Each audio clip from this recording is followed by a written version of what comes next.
Hey there, angry faithful. I just wanted to drop in, bend your ear a little bit, get your attention.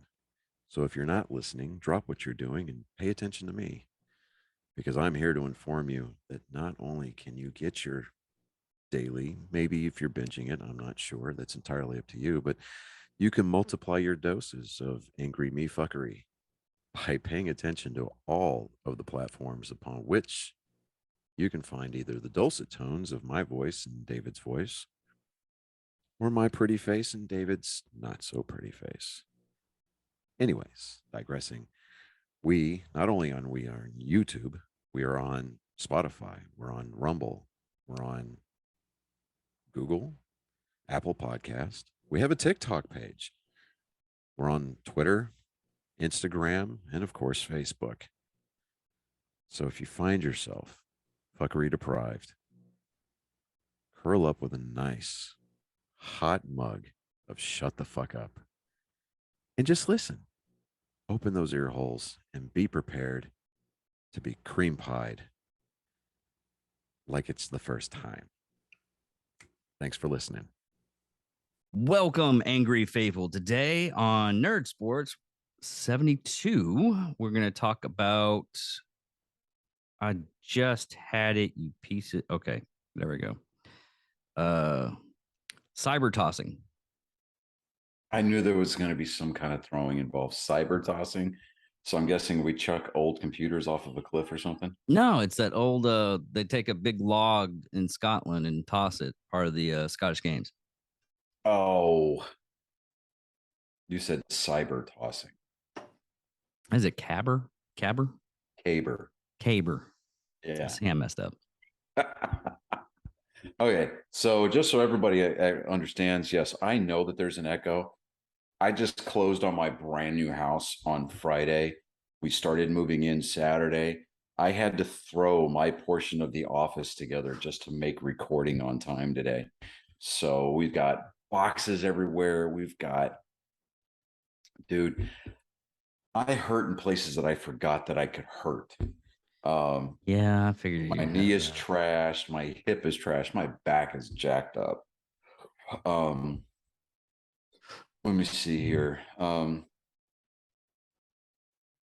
a TV in the living room last night.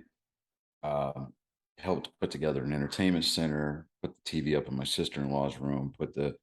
I got to hang a TV in my son's room today. I've got a sound bar to mount and cables to hide on the living room wall. Yeah, dude. The struggle is real, man. But I mean, these are first world problems. You know what I found out? You know the first, second, and third world. You know what that actually means? It means that we're in a first world. First world is democracy. 2nd world is communism. Third world is neutral. That's what it actually means. I thought it meant about your industrialization. No. So it's got nothing to do with that. Nothing. I feel kind of jilted, man. I did too when I first heard it. He was like, "You never heard?" Because I had a Tolu on, and he's like, "You never hear about second world problems, do you?" I was like, "You know what? You don't." And I found waiting in line for a roll of toilet paper would be a second world problem. Oh yeah, that would be. Or in the case of America, the 2020 pandemic problem. Yeah. But I'll tell you what, man, it's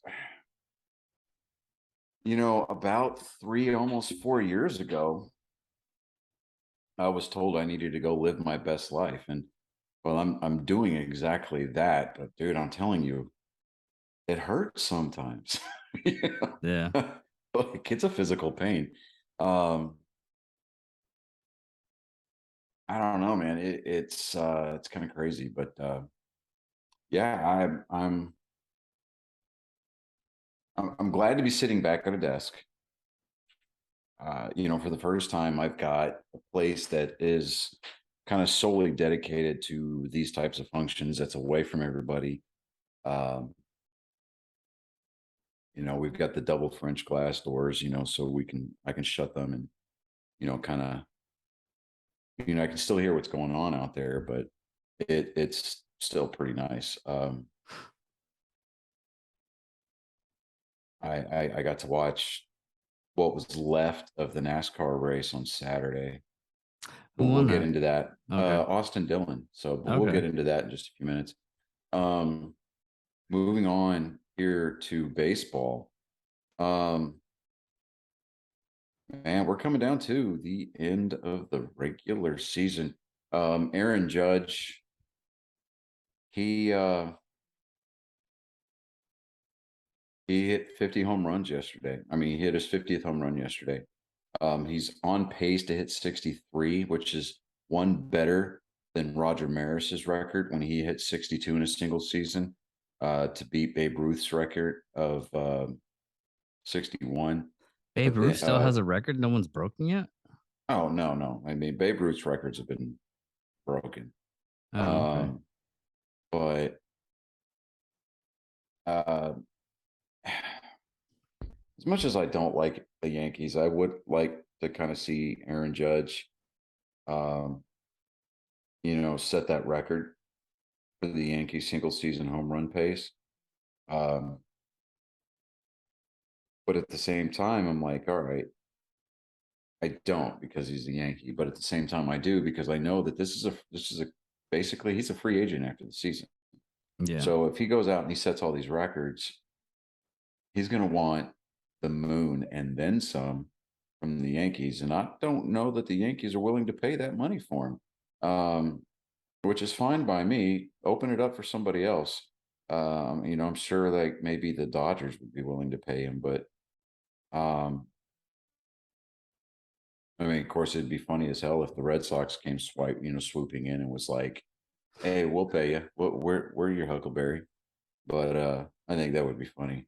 But all that aside, Albert Pujols is sitting at 694 home runs. He's got 6 more to go, and he's got like a month left in the season to hit 700 home runs for a career. I really want to see him do that. I really, really do. Paul Goldschmidt with the Cardinals.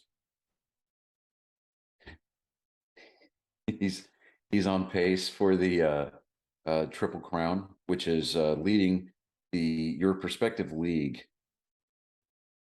in actually leading the majors in the 3 big categories for batting title. You got your batting average, you got your RB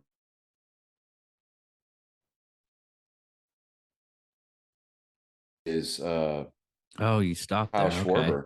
Yeah. Um, I mean, Kyle Schwarber playing for the Phillies. I mean, he played for the Red Sox last year, and Hank Bloom just kind of screwed the pooch uh, by not re-signing this guy. But it's water into the bridge, whatever. But I don't know. It's gonna be an interesting postseason to say the very least. I'm gonna try to catch one more game before the end of the season. I think maybe like the last game of the season, perhaps. I'm not entirely sure. Because the Phillies are supposed to come to Houston to play the Astros to wrap up the regular season. I may try to catch one of those games. It's in the middle of the week, so it'd be kind of nice. Um, but I don't know. I mean, it's going to be fun to see how the playoffs unfold. With because Justin Verlander just came back. I mean, he's been back for about a month. He's been on a pretty hot streak, pretty good hot streak. He pitched 6 no-hit innings the other day before he got pulled. And now he's on the 15-day injured list with a calf injury. So I don't know, man. It's going to be interesting to see, um, where everything lines up. And I don't know. It's going to be fun. That's all I got to say. I mean, at this point, I just want to see the Red Sox play the role of the spoiler. They're, for all intents and purposes, they're not mathematically eliminated from the playoffs, but in all realism, they're pretty much done for the year. So, you know what? I'm okay with that. So it is what it is. But Well, I got NFL news too. yeah, I was fixing to hop over to the NFL.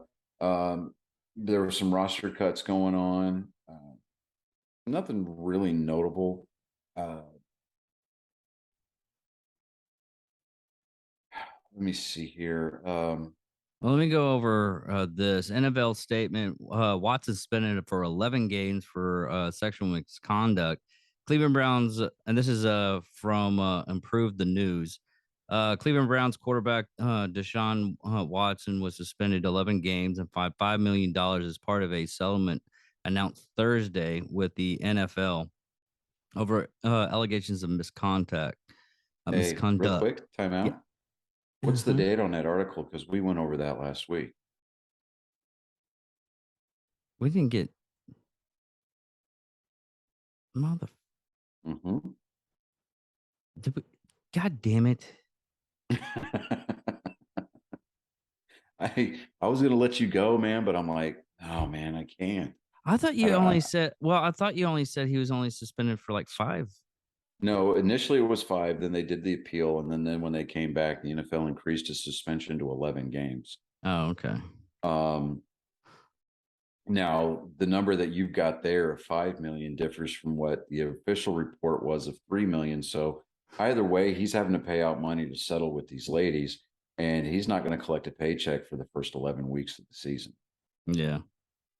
So, and then when he does officially come back, that first start, depending on how the quarterback that Cleveland's putting in the starting position fares, he may end up fighting for a job. Now, in all realism, with the ownership group spending the type of money that they did on Deshaun Watson, do I expect him to have to fight for a job? No. Is he going to have to? No, because they already paid out. They're right. paying out like 230 So this poor million. kid that's getting the shot to try to accumulate some wins for this team, he's going to have to graciously just accept it, step aside, because I mean, it's like the rule is that you can't ever lose your job because of an injury. Well, in this case, while he's not injured, he's not really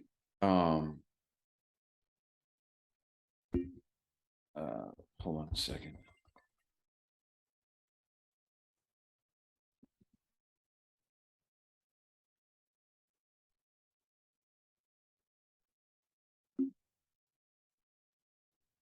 But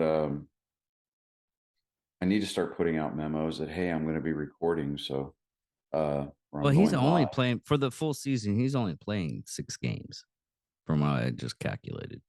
Yeah. I mean, it's a 17-week season or 18-week season, but you're only playing really 17 games, kind of a sort of, situation. But still, do I think that he just needs to take the year off and just go to and just hire a PR firm and then do exactly what they tell him to do?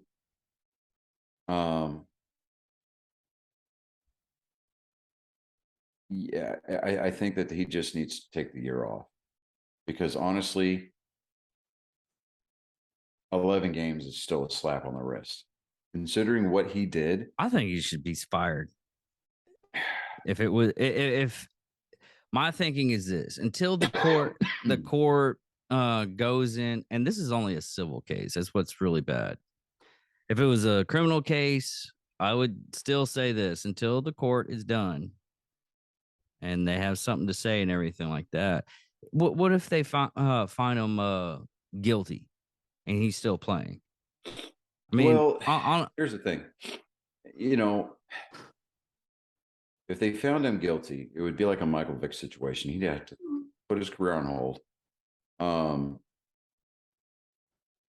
and serve his time. And then he would have to go through some kind of reinstatement process to come back to the NFL and then have to earn his spot. Yeah. Michael Vick came back and earned his spot. He came out firing, won games, gave Philadelphia that warm, fuzzy feeling that a rushing quarterback usually does.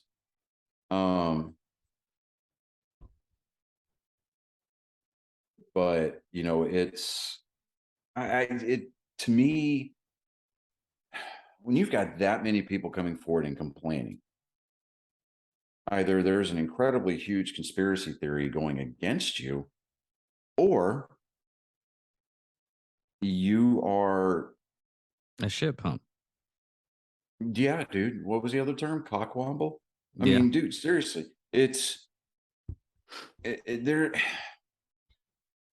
We have guys that take performance enhancing drugs and then they come back and they actually get paid more after their suspension because why? You know, their name or the stats that they were producing while they were juicing. I mean, to me, that's not fair. You know, it's you got guys that beat their wives.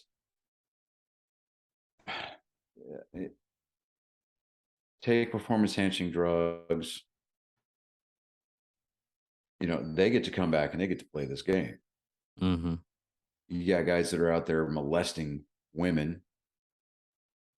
And I mean, they may be molesting guys. I don't know. Nobody speaks up, but nonetheless, they're out there breaking the law, physically breaking the law. Well, not physically, but you know what I mean? Yeah. They're out there breaking the law. They're out there performing illegal acts. And they get to come back and be a part of the game that puts their name on the back of a jersey.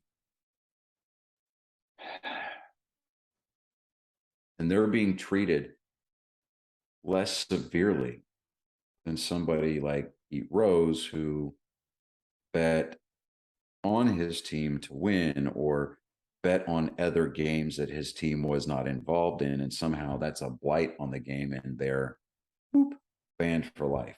Yeah. I'm just like, you know, to me, it's not apples and oranges. I mean, it's really not. You're either guilty of doing something that makes the brand look bad or you're not. And it's one of those situations where you can't have it both ways. You just really can't. It's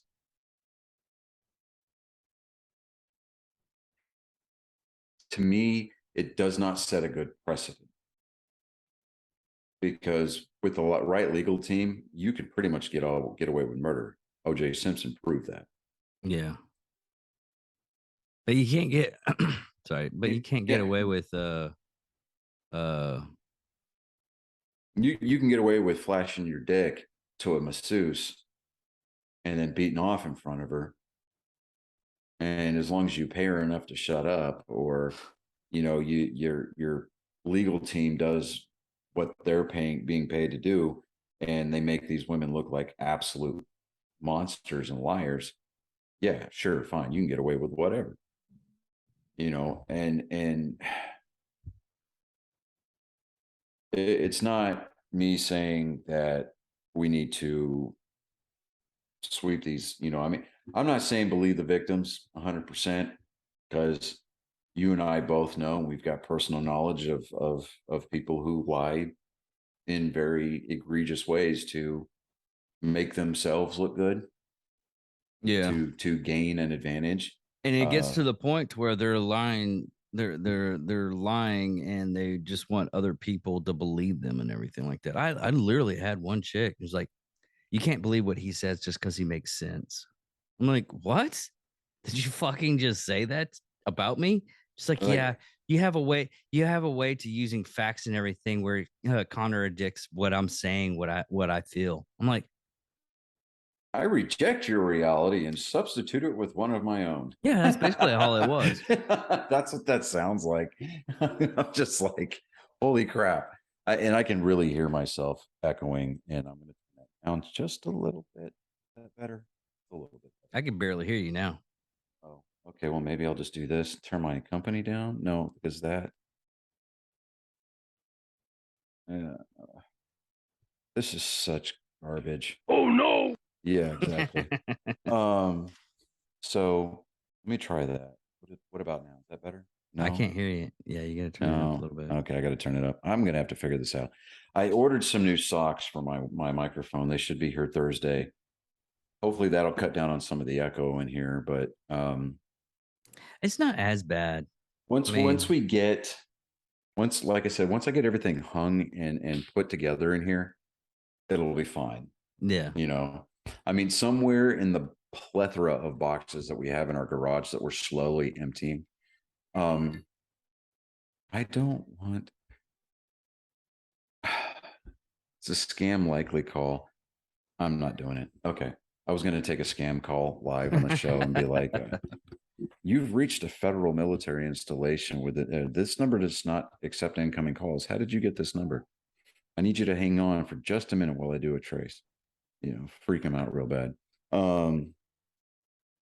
But anyway, so yeah, that's what we're looking at. I'll be glad when the season starts.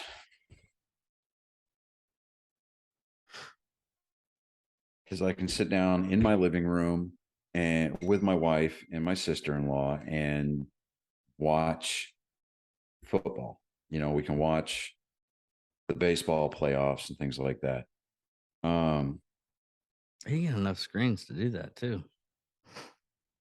Yeah, we do. Yeah, but the big one is in the living room, and that's really, as long as we can catch the Cowboys, I don't really care.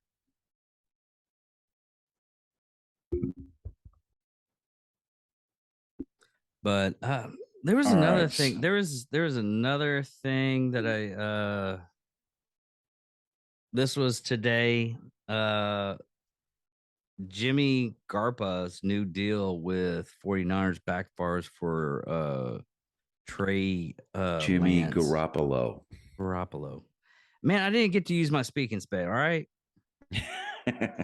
Dr. Stephen Hawking, aging Dr. Stephen Hawking. Yeah, I didn't get to use my Stephen Hawking voice. Okay. Like, I can't come to the phone right now. I'm dead.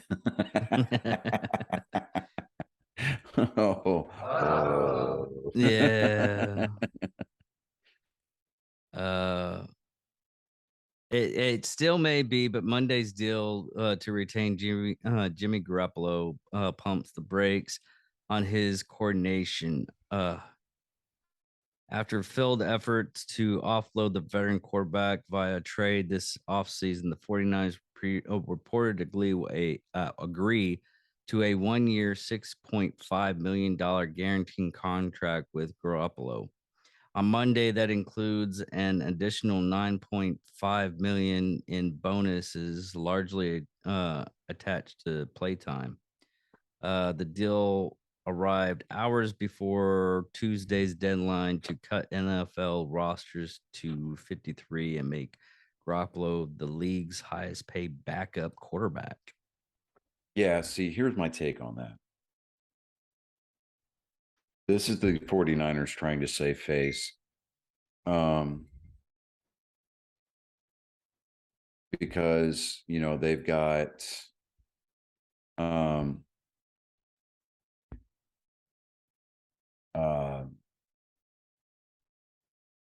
oh, come on, seriously. I am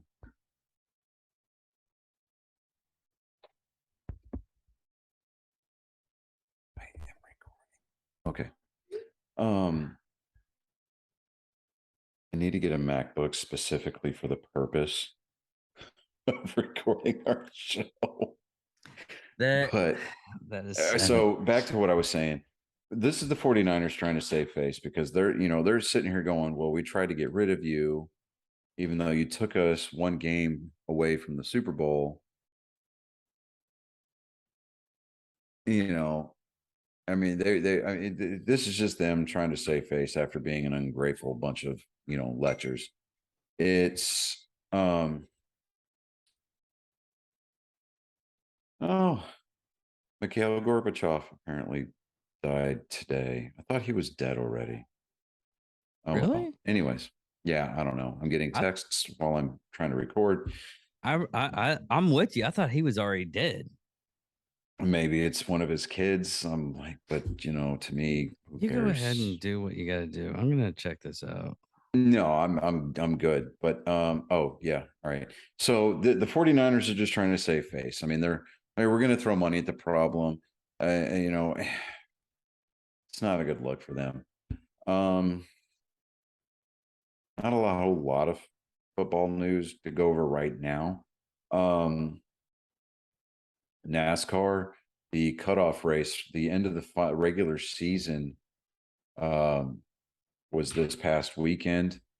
They finished it with the Coke Zero Sugar 400 at Daytona. Of course, that race mired in controversy because rain came into play, and everybody's like, well, NASCAR didn't throw the caution soon enough. Some people say they didn't throw it. They threw it. They should have waited longer. They're saying that there's scoring inconsistencies. Bottom line, driver of the number 3 Camaro for Richard Childress Motorsports, or Richard Childress Racing, rather.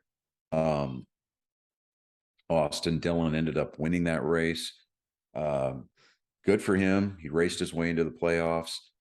Martin Truex Jr., the driver of the 19 car for Joe Gibbs Racing, he got bumped out of the playoffs.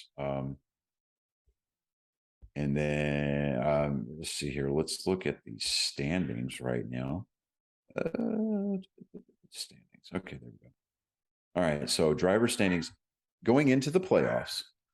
Chase Elliott, driver of the 9 car for Hendrick Motorsports. He's the points leader right now because he got the 15 bonus points going into the playoffs because he was the points leader at the end of the regular season. Okay. So he's the number 1 seed right now. Joey Logano drives a 22 car. He's in second place. Ross Chastain, he's the number 3 guy.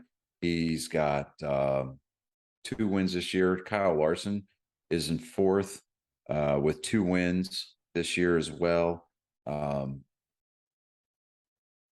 Let me see here. He is William Byron. I look for him to try to at least make a dent and advance to the next round. Don't really see him getting past the round of 12, though. But Denny Hamlin's supposed to come in.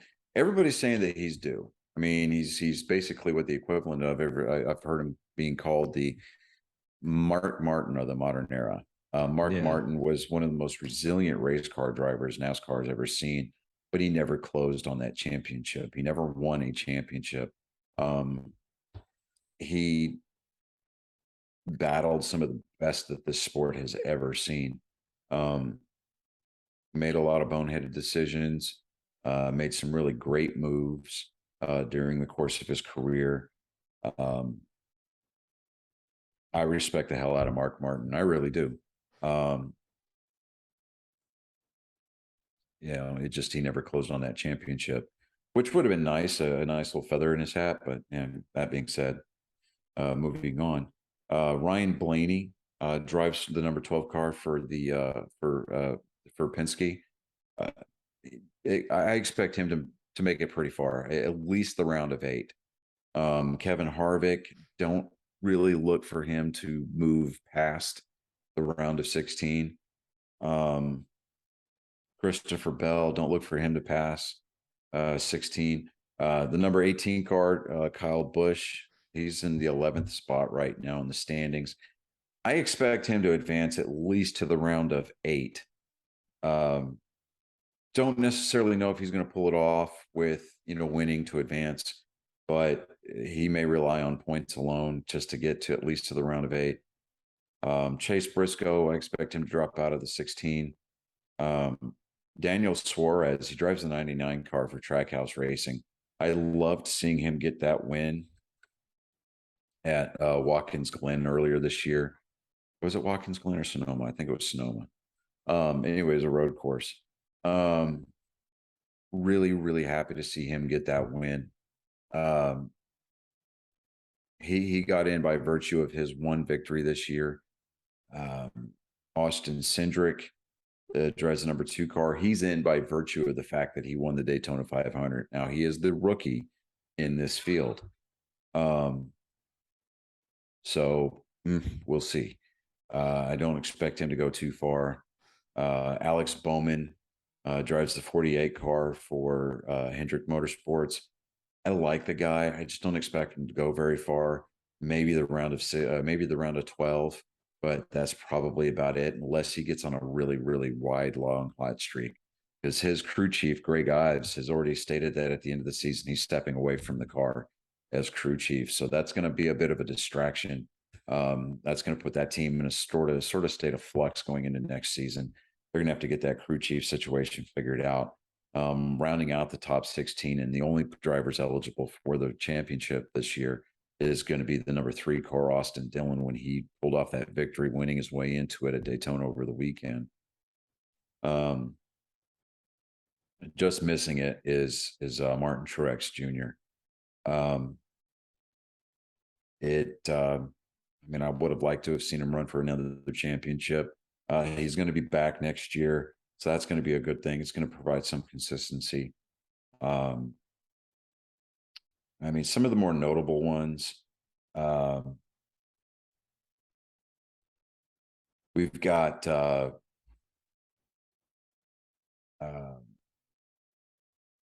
Kurt Busch, drives a 45 car for 2311 Racing, owned by Michael Jordan and Denny Hamlin.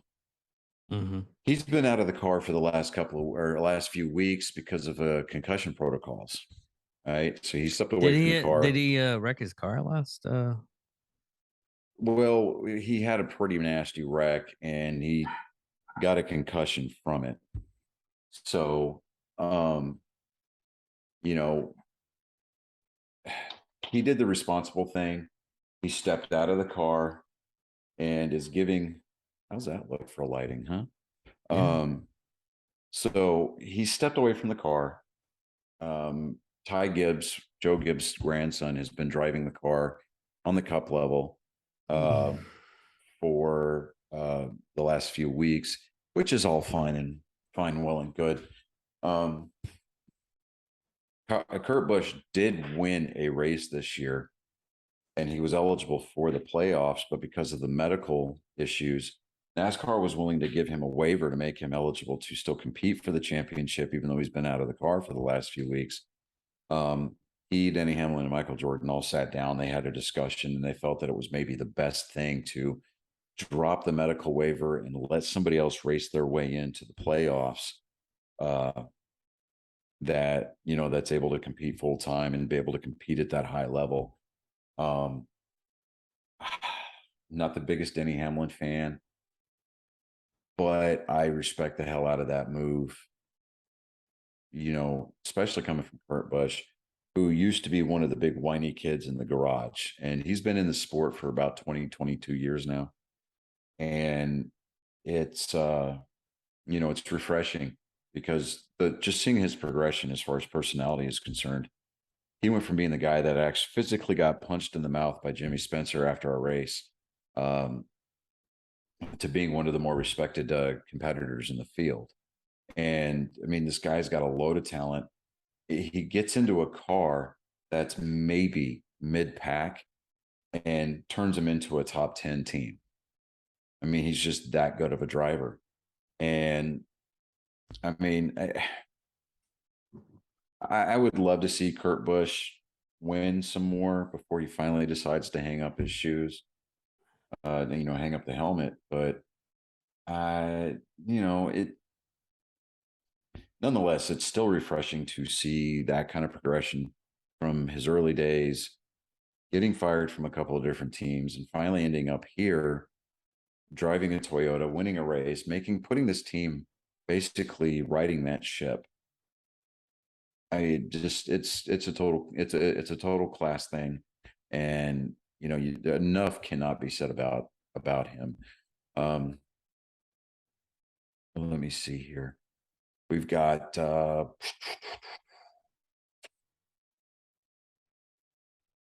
there's just,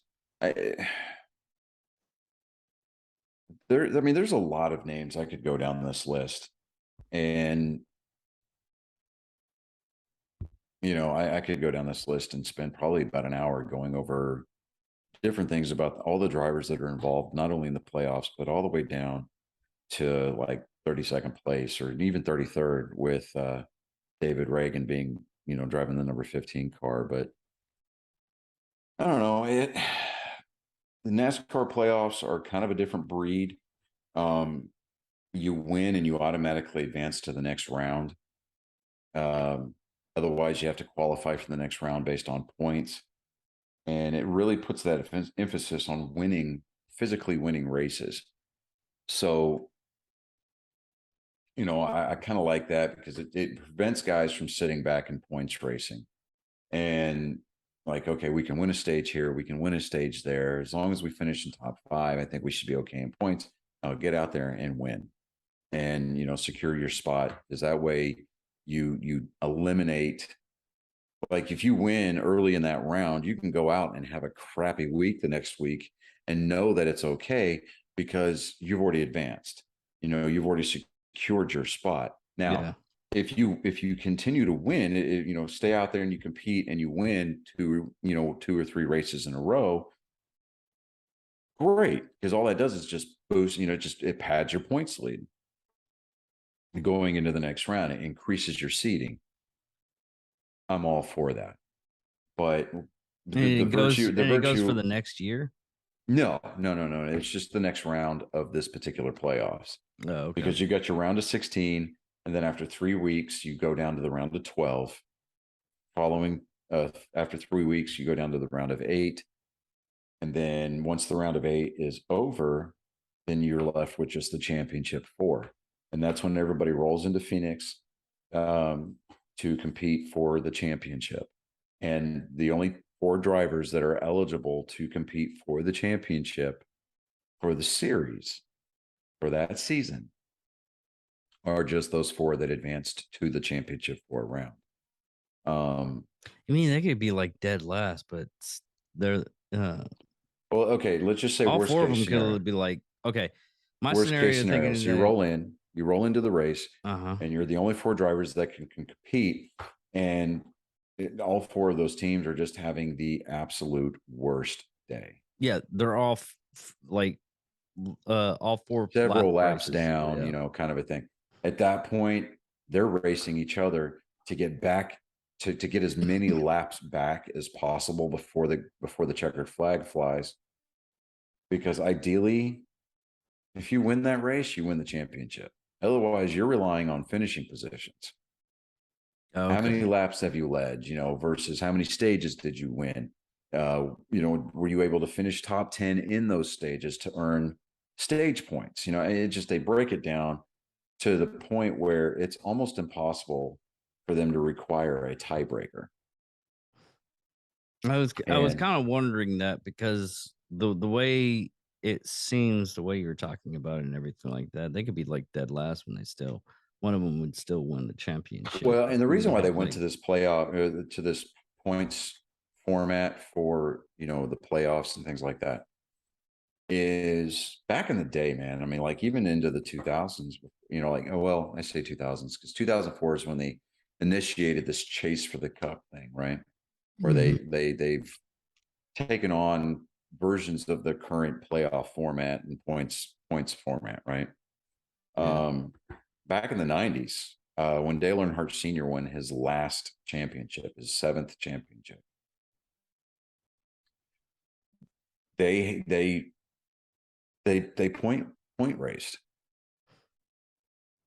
all season long. And Dale Earnhardt Sr. had so much of a points lead going into the final race at the end of the year in Atlanta when they used to hold the race there, that all he physically had to do was strap into his car, start it, and roll off and take the green flag. Wow. All he had to do. That's He what I took was he thinking took about he that. took he took the green flag, dove into turn one, and on lap number 2, as he came around, his pit crew put up a sign. 19, I think it was like 1997 or something like that. Winston Cup champion, Dale Earnhardt. And at that point, everybody was just racing for second place. Because even if he had wrecked out of that race, he still would have had enough of a points cushion that second place would have never overtaken him. Oh wow. And so they wanted to make it interesting for the fans. They wanted to put a better a more marketable product out on the track, and that's when they came up with this chase format thing. And they expanded the field from 10 drivers to 12 to 16. And then they refined it, and they keep tweaking with the rules every now and then, here and there. Because when Jimmy Johnson reeled off his 7 championships, 5 of those were consecutive. There was a 5-year stretch there where Jimmy Johnson was your reigning Cup Series champion. And it was just because he was dominating and putting together wins and finding a way to finish top 5, top 10, leading the most laps, things like that. And NASCAR kept tweaking the rules. I mean, it was almost like, all right, so back in the day on the PGA Tour, when Tiger Woods was just killing it, right? Golf course designers went back and they quote unquote tiger proofed their courses to prevent him from shooting such low scoring rounds. And the term tiger proofing was a thing back in the 90s and through a lot of the early 2000s, I think all the way up to 2012. Tiger proofing was a verb, you know. So in essence, NASCAR was trying to Jimmy Johnson proof the playoff format, and he kept finding ways to win. And then eventually, it was like his performance started to drop off a little bit. Whether it was because of production, not production, but because of equipment or just the talent around him was starting to get better. And whatever the cause was, I mean, eventually Jimmy Johnson did retire. He did say that he's open to returning to NASCAR for like one-off events, which would be cool, like say a road course or something like that. But it would almost be a crime if he didn't drive his old 48 car. But Jimmy Johnson's doing pretty decent for himself in the IndyCar series. Oh, that's what it was. Keep on going. What? Okay. Kind of squirrel moment right there. I'm like, okay. So I don't know. I'm looking forward to, if I'm going to take my pick as far as who's going to be in the top for the championship. I'm looking at Chase Elliott, Kyle Larson. I'm going to say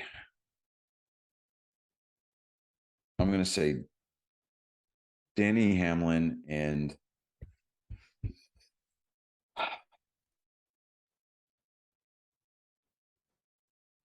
I'm going to pick a dark horse here. I'm probably going to say Danny Hamlin. It's going to be your 4 drivers competing for the championship in Phoenix. That's my pick right there. Elliott, Larson, Hamlin, and what else did I say? Shit. Ryan Blaney. Right? Did I say Ryan Blaney? I said it right. No, there was this thing I found out about, was like one of the IndyCar drivers was on the highway and He was following like the rules of the world. No. It's some guy in the Czech Republic had or has, I don't know, maybe had might be the appropriate terminology, an older Formula One car, Oh, okay. and he was out driving on the interstate. Well, their version of the interstate. He was out driving on the highways, and I think I saw a video. The police tried to pull him over, and he floored it and left him. And dude's wearing a helmet, the whole 9 yards. I mean, you could tell it's an older style Formula One car because there's not all the aerodynamic packages that are on it, and there's no halo ring that encloses the cockpit like they do now. But it was just an open cockpit, older style Formula One car. I think it actually had a Ferrari engine in it, but he just took off. I mean, you're in a branded Formula One car. You're in a rolling billboard of sorts. How are you going to hide that? I don't know. Yeah, but I didn't see the conclusion of it. I think the authorities did track down who he was. Either he's been arrested or he's had his driver's license suspended. I have no idea. But to me that was kind of funny there. Let me get a hold of Colin real quick. All right. There was one that this happened like on 2001 20th.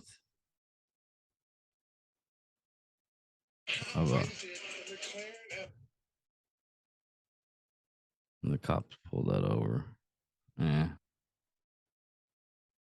I think it's funny watching some of these guys drive like Bugattis or McLarens or whatever, and then they go over like a speed bump. Oh yeah, and it totally destroys the car. Stuck. Yeah, it just tototals the car. Well, that's the whole reason why I would never want one of those. In Wichita Falls, I think I mentioned this before. It's like the first Cobra Vipers. Mm-hmm. I wouldn't drive one of those if you paid me enough. It was like if you crushed a soda can, like one of those crushers, and you put it right there. That's how far away from the ground it was. And the first time I looked at it, I was like, I would never drive that. You know how fast that oil pan would be gone? Oh yeah, absolutely. All right, let me go ahead and get Colin pulled in here.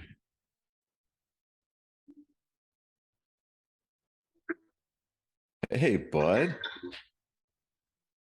Hold on. All right, you're gonna have to speak up because. Okay, you hear him good, David? Yeah. All right, ladies and gentlemen, boys and girls, angry faithful of all ages, it's that time once again for joke time with Colin. All right, go ahead, bud. A boy is in a bath with his mom. Boy says, "What are those hair things, Mom?" Mom replies, "That's my sponge." Boy replies, "Oh yes, the babysitter has one. I've seen her wash Dad's face with it." Oh. Oh, snap. Yeah. Good luck on that one, Dad. All right. Hey, bud, you ready for this 3-day weekend? Yeah. I will give you a call probably, let's see, today's Tuesday. I'll give you a call tomorrow or Thursday. Okay. To let you know what's going on. But huh? Yeah, no, I'm coming up there to get you, but just kind of letting you know, hey, here's what's, when, where, why, that kind of a thing. Cool. All right, bud. Miss you. Yeah. Love you. I'll talk to you later. Right. Later. Ladies and gentlemen, boys and girls, angry faithful of all ages, again, that was my genetic code on display for your eyes and your ear holes. Feel free to take the wet wipes on your way out the door. Don't forget to tip your bartenders and waitresses. They work for a living, unlike some of you entitled asses. You are welcome. Well, that's the end of the show. So 72. 72, yeah. So the men's Final Four for the NCAA is going to be here in Houston about the same time that our 100th episode is kicking off. And I am sorry. I love our Angry Faithful. I love doing this show, but I am not paying $435 for a single nosebleed seat. Holy crap. Yeah, nope. You and I, if anything else, we could go and just shoot footage from outside the NRG Stadium. Oh, I would be fine with that. Yeah, I mean, You know that would what? be totally fun. Let me talk to some people. Go ahead to see if we can score some press access. Well, no. Wow, we could probably do some press access. It's stupid easy. It literally is. It's literally stupid easy. But you have to Let's have like look a little into bit. that. Yeah. I'll look into that, but we might be able to do something else for 100th. I just gotta work some things. We'll take a look around at it. what's at that time frame and everything. So Yeah. So for those of you keeping score at home, keep your eyes and ears peeled, because if we do what we're wanting to do in the way that we're wanting to do it, we're gonna have a pretty high bar to match when we hit episode 200. yep. Well, everybody, I am David Dickerman. And I am Johnny Skelton, for the very first time coming to you from the newly christened Noah Cullen Studios. And this is Nerd Sports. Peace. Victory!